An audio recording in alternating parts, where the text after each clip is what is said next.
बिस्मिल्लाहिर्रहमानिर्रहीम। अस्सलाम वालेकुम स्टूडेंट्स, आज हम करेंगे क्लास 9th मैथमेटिक्स चैप्टर 1 की एक्सरसाइज 1.4। तो इस एक्सरसाइज के आज जो हमने क्वेश्चन करने हैं वो है question number 5 and question number 6। Question number 5 के हमने 2 पार्ट करने हैं, दूसरे वाला पार्ट और चौथा पार्ट इसका करना है। तो क्वेश्चन नंबर 5 की स्टेटमेंट रीड करते हैं। लेट ए मैट्रिक्स गिवन है, बी मैट्रिक्स गिवन है 2x2 ऑर्डर का, एंड सी मैट्रिक्स गिवन है। वेरीफाई वेदर, ये वाली दूसरा पार्ट जो है, ये वाली स्टेटमेंट हमने प्रूव करनी है। A into B C is equal to small bracket A B into C, ये वाली स्टेटमेंट हमने प्रूव करवानी है। तो इसको देखा, इसका सोल्यूशन देखें आपके। सबसे पहले हम क्या करेंगे कि इसकी लेफ्ट हैंड साइड प्रूव करवाएंगे, फिर इसके बाद राइट हैंड साइड प्रूव करवाएंगे। तो लेफ्ट हैंड साइड हमारे पास क्या है, ए इंटू बी सी। तो अब क्या करेंगे, ए की जगह हम ए मैट्रिक्स प्लेस करेंगे। ए मैट्रिक्स हमारे पास उसकी एंट्रीज है -1 3 2 0। तो हमने ए की जगह मैट्रिक्स ए रिप्लेस किया, इंटू बी की जगह बी मैट्रिक्स रिप्लेस करेंगे। बी मैट्रिक्स की एंट्रीज क्या है, 1 2 -3 -5। देखें 1 2 -3 -5, तो साथ मल्टीप्लाई हो रहा है सी। तो सी की जगह सी मैट्रिक्स रिप्लेस करेंगे। सी मैट्रिक्स की एंट्रीज है 2 1 1 3 2 1 1 3। तो इस तरह हमने मैट्रिक्स को रिप्लेस कर दिया है।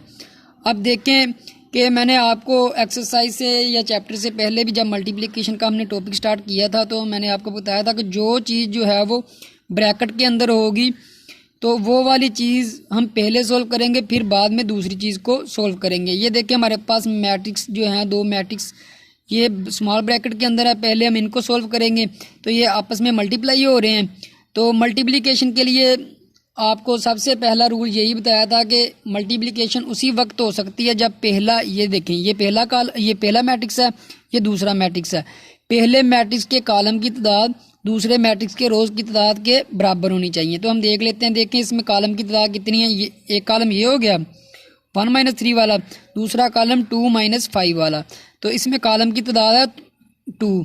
तो अब दूसरे मैट्रिक्स में रोज़ की तादाद चेक करते हैं। देखिए 2 1 एक रो ये होगी, 1 3 दूसरी रो ये होगी। तो देखें दोनों मैट्रिक्स में पहले में कॉलम की तादाद दूसरे मैट्रिक्स के रोज़ की तादाद बराबर है, तो मल्टीप्लिकेशन पॉसिबल है। अब हम इनकी मल्टीप्लिकेशन करेंगे। ये वाला मैट्रिक्स जो है वो सेम एज इट इज़ साथ चलाएंगे। तो ये वाला ऐसे ही लिखा, तो इसकी मल्टीप्लिकेशन करते हैं। मल्टीप्लिकेशन हम किस तरह करते हैं, पहले मैट्रिक्स के रोज़ को लेते हैं, दूसरे मैट्रिक्स के कॉलम के साथ मल्टीप्लाई कर देते हैं। ये देखें पहली रो को लेते हैं, पहली रो की एंट्रीज है 1 2, तो पहले कॉलम के साथ मल्टीप्लाई करेंगे।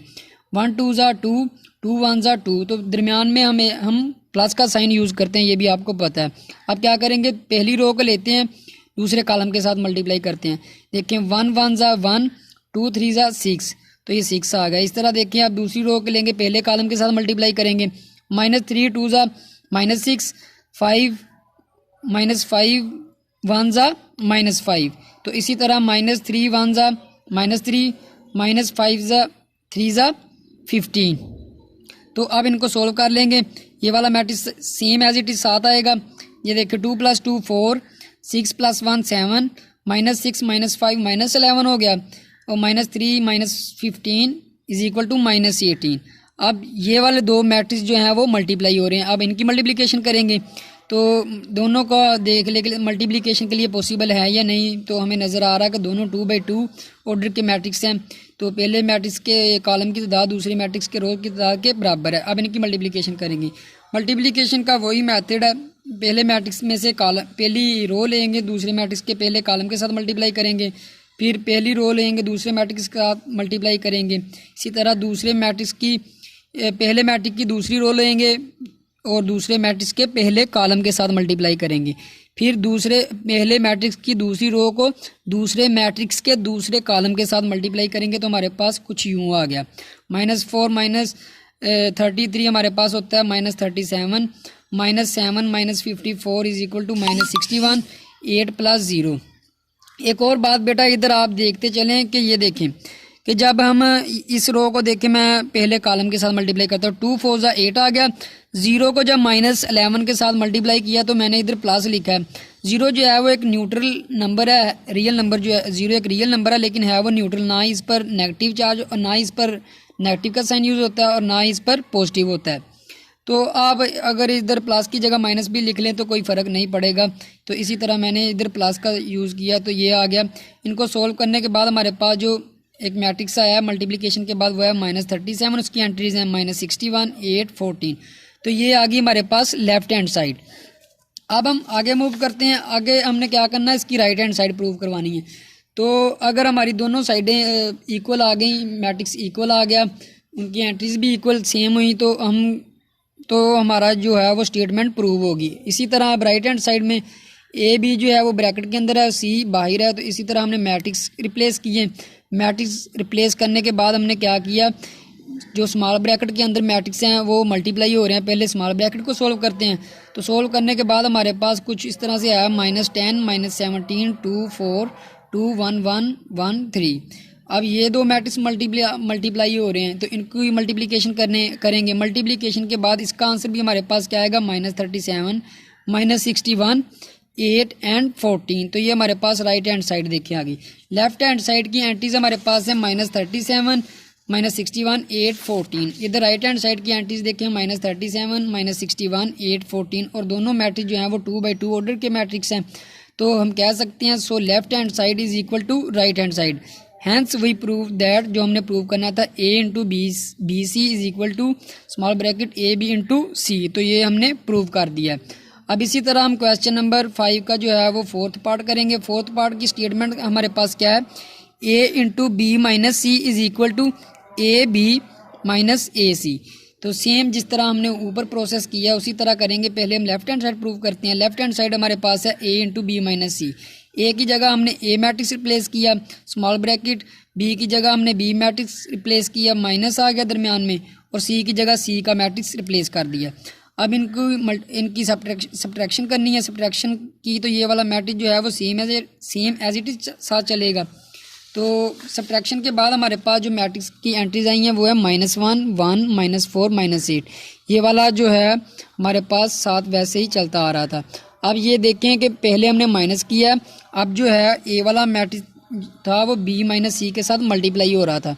अब मल्टीप्लिकेशन के लिए पहला रूल हमने क्या करना, चेक करना होता है अकॉर्डिंग टू डेफिनेशन कि पहले मैट्रिक्स के कॉलम की तादाद दूसरे मैट्रिक्स के रोज़ की तादाद के बराबर होनी चाहिए। तो जी देखें ये दोनों 2x2 ऑर्डर के मैट्रिक्स हैं, तो इनमें पहले मैट्रिक्स के कॉलम की तादाद दूसरे मैट्रिक्स के रोज़ की तादाद के बराबर है।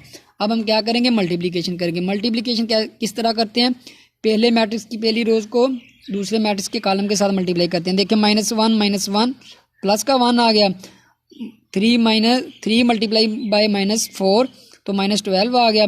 इसी तरह अब 2 - 1 -2 0 आ गया। 0 को किसी भी नंबर के साथ मल्टीप्लाई करें वो 0 ही आएगा। तो इसी तरह देखें -1 को ये पहली रो को दूसरे कॉलम के साथ मल्टीप्लाई करते हैं। -1 मल्टीप्लाई बाय 1 तो -1 आ गया। 3 - 8 -24। तो देखें 2 × 1 = 2, 0 को -8 से मल्टीप्लाई करेंगे तो 0 आएगा। तो इनको सोल्व करने के बाद देखिए हमारे पास जो मैट्रिक्स आ रहा है 1 - 12 इज इक्वल टू -11, -1 -24 -25 के इक्वल आ गया। -2 + 0 -2, 2 + 0 2। तो ये हमारी लेफ्ट हैंड साइड आ गई है। अब हमने इसकी राइट हैंड साइड प्रूव करवानी है। राइट हैंड साइड देखें कि इसमें क्या है कि ए बी माइनस ए सी। अब मल्टीप्लिकेशन देखें, पहले मैं आपको बताता हूँ कि पहले हमने मैट्रिक्स रिप्लेस कर दिए इनकी जगह। ए की जगह ए मैट्रिक्स रिप्लेस किया, बी की जगह बी का मैट्रिक्स, माइनस का साइन यूज़ किया। ए की जगह ए मैट्रिक्स रिप्लेस किया और सी की जगह सी का मैट्रिक्स रिप्लेस कर दिया। अब ये देखें कि पहले मल्टीप्लिकेशन हम करेंगे तो फिर ही हम इसमें से माइनस कर सकेंगे। तो इन दो मैट्रिक्स को पहले मल्टीप्लिकेशन करेंगे, फिर इन दो मैट्रिक्स की मल्टीप्लिकेशन करेंगे। मल्टीप्लिकेशन के बाद जो हमारे पास मैट्रिक्स आएंगे उनकी हम सब्ट्रैक्शन कर देंगे। ये देखें, इनको मल्टीप्लिकेशन करने के बाद इसकी एंट्रीज हमारे पास आई हैं -10, -17, 2, 4। इसकी आ गई हमारे पास एंट्रीज 1, 8, 4, 2। ये मैं आपको इसलिए जल्दी जल्दी बता रहा हूँ कि क्योंकि मल्टीप्लिकेशन के क्वेश्चन जो है हमने एक्सरसाइज में पीछे किए हैं, तो मल्टीप्लिकेशन आपको करनी आनी चाहिए। तो अब ये माइनस हो रहे हैं तो इनको माइनस कर देंगे। तो माइनस के बाद हमारे पास एंट्रीज आई -11, -25, -2, 2। तो देखिए लेफ्ट हैंड साइड की एंट्रीज हमारे पास क्या थी, -11, -25, -2, 2। तो इसकी एंट्रीज भी वही हैं और इनका ऑर्डर भी सेम है। ये भी 2x2 ऑर्डर का मैट्रिक्स आया है, ये भी 2x2 ऑर्डर का मैट्रिक्स आया है। So left hand side is equal to right hand side, hence we prove that a into B minus C is equal to A B minus A C. तो ये हो गया हमारा क्वेश्चन नंबर 5 के, हमने जस्ट 2 ही part करने थे according to smart syllabus, तो दोनों ही पार्ट हमने कर लिए हैं। तो अब हम देखते हैं क्वेश्चन नंबर 6। क्वेश्चन नंबर 6 बेटा देखें, क्वेश्चन नंबर 6 की स्टेटमेंट रीड करें। For the matrices, A matrix given है, उसकी एंट्रीज है -1 3 2 0, B matrix 1 2 -3 -5 and C matrix given है -2 6 3 -9। Verify that B C whole का transpose is equal to C transpose B transpose. तो अब हमने ये प्रूव करवाना है। एक और बात मैं आपको बताता चलूँ, ये वाले जो है स्टेटमेंट आपसे एमसीक्यूज में भी पूछी जा सकती है कि बी सी होल का ट्रांसपोज किसके इक्वल होगा। तो जो इधर दूसरे नंबर पर मल्टीप्लाई हो रहा है वो उसका ट्रांसपोज हम पहले लेते हैं, फिर दूसरे का ट्रांसपोज लेकर मल्टीप्लाई करते हैं। ये हमारे पास एमसीक्यूज भी बन सकता है, ये आप लोगों ने स्टेटमेंट याद भी रखनी है। तो देखें इसकी लेफ्ट हैंड साइड जिस तरह हमने क्वेश्चन नंबर 5 में किया था, तो इसको प्रूव किस तरह करवा सकते हैं, ये उसी वक्त हम वेरीफाई कर सकते हैं जब ये वाली साइड इस साइड के बराबर होगी। तो देखें लेफ्ट हैंड साइड किसके इक्वल है, बी सी होल का ट्रांसपोज। तो बी की जगह बी मैट्रिक्स रिप्लेस किया ये वाला, और सी की जगह सी वाला मैट्रिक्स रिप्लेस किया स्मॉल ब्रैकेट, और स्मॉल ब्रैकेट होल दोनों के ऊपर ट्रांसपोज है तो हमने ट्रांसपोज लिख दिया। तो ये मल्टीप्लाई हो रहे हैं, तो मल्टीप्लाई करने के बाद हमारे पास एंट्रीज आएंगी। मल्टीप्लिकेशन हम बेटा आपको आनी चाहिए, इसीलिए मैं आपको जल्दी जल्दी बता रहा हूँ। ये देखें 4 - 12 - 9 27, और ट्रांसपोज हमारे साथ जो है वो वैसे ही चलता आ रहा है, उसको अभी हमने अप्लाई नहीं किया। अब ट्रांसपोज हम किस तरह लेते हैं, ये भी हमने डेफिनेशन की हुई है एक्सरसाइज करने से पहले, कि या तो हम रोज़ को कॉलम में चेंज कर देते हैं या फिर कॉलम को रोज़ में चेंज कर देते हैं। तो इसमें मैं क्या करूँगा कि ट्रांसपोज लेना, तो मैं रोज़ को कॉलम में चेंज कर देता हूँ। ये देखें पहली रोज़ हमारे पास है 4 - 12 ये वाली, तो इसको मैं कॉलम में चेंज करता हूँ। 4 - 12 ये मैंने इसको कॉलम में चेंज कर दिया। अब दूसरी रो को मैं कॉलम में चेंज करूँगा -9 27, देखें -9 27 इसको मैंने कॉलम में लिख दिया। तो ये हमारे पास क्या है, लेफ्ट हैंड साइड। तो अब इसी तरह राइट हैंड साइड करेंगे। राइट हैंड साइड हमारे पास है सी ट्रांसपोज बी ट्रांसपोज। अब देखें अब ये मल्टीप्लाई हो रहे हैं, लेकिन इनके ऊपर अलहदा ट्रांसपोज जो है वो है। लेकिन हम इसमें क्या करेंगे, अब पहले ट्रांसपोज लेंगे, फिर ट्रांसपोज लेने के बाद जो 2 मैट्रिक्स आएंगे उनकी मल्टीप्लिकेशन होगी। ये देखिए सी की जगह सी मैट्रिक्स लिखा तो ऊपर ट्रांसपोज, फिर बी की जगह बी मैट्रिक्स लिखा तो ऊपर ट्रांसपोज आ गया। अब हमने ट्रांसपोज लेना है, तो ट्रांसपोज कैसे लेते हैं, मैं रोज़ को कॉलम में चेंज कर देता हूँ। -2 6 को मैंने कॉलम में चेंज कर दिया, इसी तरह 3 - 9 को दूसरी रो को मैंने कॉलम में चेंज कर दिया। अब इस मैट्रिक्स का हमने ट्रांसपोज लेना। देखें इसमें मैं आपको कॉलम को रोज़ में चेंज करके दिखाता हूँ। ये देखें ये हमारे पास फर्स्ट कॉलम है 1 - 3, तो मैंने इसको पहली रो में लिख दिया। दूसरा कॉलम है 2 - 5, तो इसको मैंने दूसरी रो में लिख दिया 2 - 5। ट्रांसपोज जो है बेटा आप किसी भी वे में ले सकते हैं, कॉलम को रोज़ में चेंज कर दें या फिर रोज़ को कॉलम में चेंज कर दें, एक ही बात है। तो अब ट्रांसपोज लेने के बाद ये देखें इनमें कोई और साइन नहीं है, ये दोनों मल्टीप्लाई हो रहे हैं, तो इनकी मल्टीप्लिकेशन करेंगे। मल्टीप्लिकेशन के लिए हमने क्या करना होता है, चेक कि दोनों मैट्रिक्स का में इसकी डेफिनेशन मल्टीप्लिकेशन ऑफ मैट्रिसेस की हमने पढ़ी है कि पहले मैट्रिक्स के कॉलम की तादाद दूसरे मैट्रिक्स के रोज़ की तादाद के बराबर होनी चाहिए। तो जी देखें 2/2 ऑर्डर के मैट्रिक्स हैं, तो इनके कॉलम की पहले की तादाद दूसरे मैट्रिक्स के रोज़ की तादाद के बराबर है, तो मल्टीप्लिकेशन पॉसिबल है। मल्टीप्लिकेशन की तो देखें -2 1 ज़ा -2 3 2 ज़ा 6। अब इस रो को इस कॉलम के साथ मल्टीप्लाई करेंगे, 6 1 ज़ा 6 -9 2 ज़ा -18। अब पहली रो को दूसरे कॉलम के साथ -2 -3 ज़ा 6 आ गया, माइनस प्लस हो गए, तो 3 - 3 मल्टीप्लाई बाई -5 तो -15 आ गया। 6 - 3 ज़ा -18 आ गया, -9 5 ज़ा माइनस दोनों है, माइनस प्लस हो जाएंगे, तो हमारे पास आएगा 45। तो अब हम इसको सोल्व कर लेते हैं। -2 + 6 इज इक्वल टू 4, 6 - 15 - 9, 6 - 18 - 12, -18 + 45 ये आएगा 27। तो देखें ये हमारे पास आ गई है राइट हैंड साइड। तो देखें इनकी एंट्री सेम है जी, देखें 4 4 -9 -9 -12 27 27। तो left hand side is equal to right hand side हमने प्रूव करवा दी है। और एक और बात, ये दोनों 2/2 ऑर्डर के मैट्रिक्स हैं, hence we prove that B C whole का transpose is equal to C transpose B transpose. तो ये था हमारी एक्सरसाइज का क्वेश्चन नंबर 6 जो है वो कंप्लीट हो गया। इसमें से जस्ट दूसरा पार्ट ही करना था। तो आज हमारी इंशाल्लाह जो है वो अगर ये देखें आज हमारी जो है एक्सरसाइज 1.4 भी कंप्लीट हो गई है। नेक्स्ट लेक्चर में इंशाल्लाह हम एक्सरसाइज 1.5 स्टार्ट करेंगे। तो अगर आप लोगों को कोई भी इशू हो पूरे चैप्टर जो अभी तक हमने एक्सरसाइजेज कर ली हैं एक्सरसाइज 1.4 तक, तो आप लोग मुझसे कमेंट सेक्शन के अंदर पूछ सकते हैं। इंशाल्लाह आपकी डिफ़िकल्टीज़ को दूर किया जाएगा। तो मिलते हैं नेक्स्ट लेक्चर में, तब तक अल्लाह हाफिज़।